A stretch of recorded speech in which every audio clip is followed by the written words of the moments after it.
If you are tired of annoying pop-ups and random tips on Windows 11, this video will help you. Before we start, please like this video and subscribe to the channel. Let's turn them off. First, open Settings. Right-click on the Start button. Then click Settings. Next, click System. Now click Notifications. Scroll down. Click Additional Settings. Turn off these options. These settings cause most of the annoying pop-ups. Now scroll up.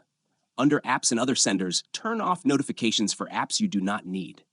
You can also turn off Microsoft apps like Tips and Feedback Hub, your screen, your control. Next, clean the lock screen.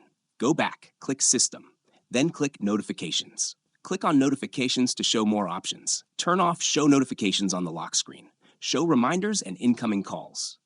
That's it. No more distractions, no more annoying tips, just a clean and smooth Windows 11 experience. If this video helped you, like the video, subscribe to the channel, and I will see you in the next one.